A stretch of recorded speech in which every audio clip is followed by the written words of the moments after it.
Imagine this. You're at a dinner party. Someone says something you strongly disagree with. You speak up. You're direct. You're honest. You're just telling it like it is. Later, your partner pulls you aside and says, "You were kind of a jerk back there." And you think, "What? I was just being honest." Why is everyone so sensitive? Here's the problem. That same directness that makes you a great leader at work? At a dinner party, it's tactlessness. The exact same trait. Same person. Same intention. Completely different impact. Your greatest quality has a shadow. A dark side that creeps out when you least expect it. And the worst part? You're usually the last person to see it. Today, we're going to hunt those shadows. Not to beat yourself up, but to make sure your strengths don't become your weaknesses. Let's go. Imagine your best friend. Now think about what drives you absolutely crazy about them. See how that works? The exact same trait can be a strength in one situation and a flaw in another. The decisive leader in a crisis, amazing. The same decisive person planning a vacation with their spouse? You never listen to my ideas. Same trait. Different context. The passionate speaker who moves a crowd to tears, inspiring. The same passionate speaker at a dinner party who won't let anyone else get a word in? Exhausting. Your qualities aren't fixed in stone. They're like a river, calm in one moment, destructive in the next. The difference isn't the trait itself. It's the context, the pressure, and most importantly, your awareness. Today, we're mapping that river. So you can see where it flows, and where it floods. There's a line. A tipping point. You cross it without even noticing. On one side, your strength serves you. On the other side, the same strength starts to hurt you, and the people around you. Take confidence. Healthy confidence opens doors. It helps you take risks, speak up, lead teams. But when confidence tips over that line? Arrogance. You stop listening. You assume you're always right. People start rolling their eyes instead of applauding. The scariest part? You rarely feel yourself cross the line. You just wake up one day and wonder why everyone seems annoyed with you. How do you stay on the right side? First, you have to see the line. And that means knowing exactly what your shadow looks like.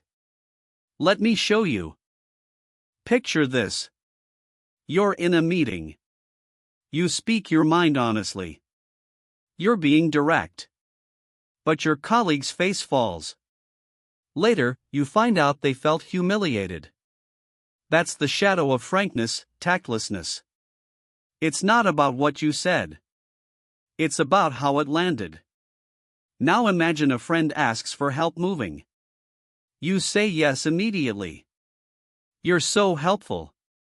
But then you rearrange their boxes, tell them where everything should go, and they feel suffocated. That's the shadow of helpfulness, intrusiveness. You overstepped because you're secretly terrified of being rejected if you said no. Next, the cultured person at a party who drops obscure references and corrects everyone's facts. Their shadow? Arrogance. Flaunting knowledge to mask their insecurity about everything else they don't know. And the generous friend who always pays for dinner? Sometimes their shadow is vanity, giving to ensure everyone sees them as important, generous, indispensable. Same trait. Different intention. Different impact. Your greatest strength is also your greatest vulnerability. So here's the uncomfortable question. When your quality slips into its shadow, when your frankness becomes tactlessness, when your helpfulness becomes intrusive, what do you do? How does your ego react? 3 options. First, you accept reality. You say, "Yeah, I messed up. That was my shadow." That takes guts. Example, you snapped at your partner after a long day. Instead of making excuses, you say, "I'm sorry. I was tired and I took it out on you." Second, you rationalize. You tell yourself, "I wasn't being tactless, I was just being honest." They're too sensitive. That's easier, but it's a trap. You avoid guilt, but you also avoid growth. Third, you hide behind fear. "I only said that because I was scared. I only helped because I was afraid they'd reject me." That's not an excuse, it's just another shadow wearing a disguise. The honest mirror isn't easy to look into. But looking away doesn't make the reflection disappear. It just means you'll be surprised when it shows up again. Let me give you a simple example. You give generously to others. Classic strength, right? But why do you really give?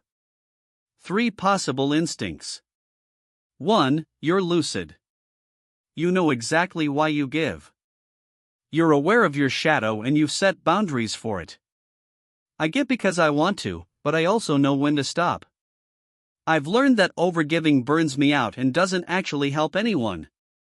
2. You rationalize. You tell yourself you give for strategic reasons. Reputation. Future favors. Social currency. If I don't give, they won't like me. You've got a reason for everything, and you're never really at fault. 3. You're afraid. You give because you're terrified of being seen as selfish. Terrified of being rejected. Terrified of people not liking you. So you say yes to everything, even when you're exhausted. Same generous act. 3 completely different internal drivers. Which one sounds like you? Let's meet the 3 profiles. First profile, the Lucid Realist. Imagine someone who's looked in the mirror so many times, they know every crack and shadow. When their generosity slips into people-pleasing, they notice. When their confidence tips into arrogance, they catch it. They don't make excuses. They've done the hard work of sitting with their discomfort. Their signature phrase? "I know my shadow, and I've made peace with it. It doesn't control me." The upside? They're not easily fooled by their own justifications. The downside? They can be harsh on themselves. And sometimes, their honesty about their flaws can make others uncomfortable. But here's the real advantage: they know that shadows are part of being human. They don't pretend they don't exist. And because they've accepted them, the shadows don't run the show. Second profile, the Rationalizer. This one is sneaky. They always have a reason.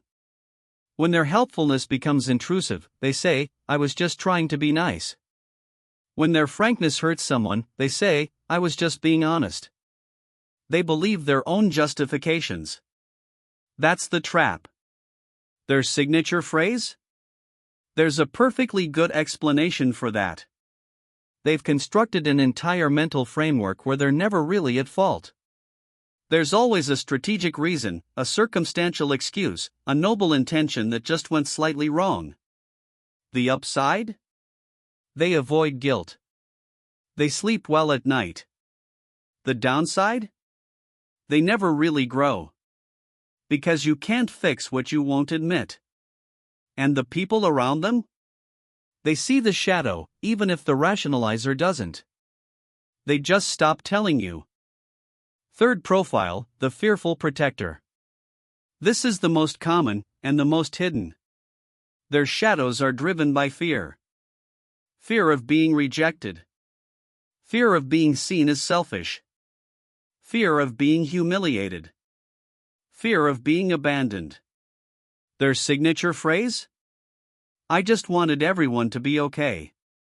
When they give generously, it's because they're terrified someone might think they're a miser. When they work tirelessly, it's because they're afraid of being seen as lazy. When they're overly polite, it's because they dread conflict. Their shadows aren't about arrogance or control. They're about safety. About keeping the peace. About making sure no one has a reason to leave. The upside? They're thoughtful, considerate, and protective. The downside? They exhaust themselves trying to prevent disasters that never come. And sometimes, their protection becomes suffocation, for others, and for themselves. Now let's turn the mirror around. Because here's where it gets really interesting. The flaws you can't stand in other people? They're almost always a reflection of something you're terrified of seeing in yourself. Psychology calls this projection. You're always quicker to denounce the faults of others than your own. Example: you have a coworker who's always late. It drives you insane. You call them disrespectful, lazy, inconsiderate. But here's the question: what does their lateness trigger in you? Maybe you're secretly afraid of your own lack of discipline. Maybe you've built your identity around being punctual, and their behavior threatens that identity. The flaw you focus on in others is a map. It's pointing directly at your own hidden fear. Next time someone irritates you, don't just get annoyed. Ask yourself, what does this say about me? Let's make this concrete. Look at this list. The latecomer. The loudmouth. The hypocrite. The lazy. The arrogant. The manipulator. The disconnected. The dictator. The complainer. Pause the video. Which ones make your blood boil? Be honest. Write them down. Now here's the uncomfortable truth: those are not just opinions about other people. They're a map of your own internal rules. If you can't stand people who are late, you've probably made punctuality a core part of your identity. If hypocrites drive you insane, you've probably built your life around being consistent. If you hate complainers, you've probably learned to suppress your own struggles. The things that trigger you are not random. They're signposts. They're showing you where your shadow lives. Don't ignore them. Use them. Let them guide you to the parts of yourself you've been avoiding. So here's what you do with all of this. 2 actions. Action 1: accept that your greatest strengths inherently carry the risk of becoming your worst flaws under pressure. Your confidence can become arrogance. Your caring can become control. Your passion can become obsession. That's not a bug, it's a feature. The same fire that warms your house can also burn it down. Your signature phrase for this action? I am aware of my shadow, and I choose where I stand. Action 2: recognize that your harshest, most intransigent judgments of others are simply a map of your own hidden fears. The next time you feel that flash of irritation, pause. Ask yourself, what am I afraid of being? Because that's the real trigger. Your signature phrase for this action? Their flaw is my mirror. The final step: embrace the shadow. Not to be defined by it, but to rob it of its power. When you know where your strength might break, you can shore it up before it cracks.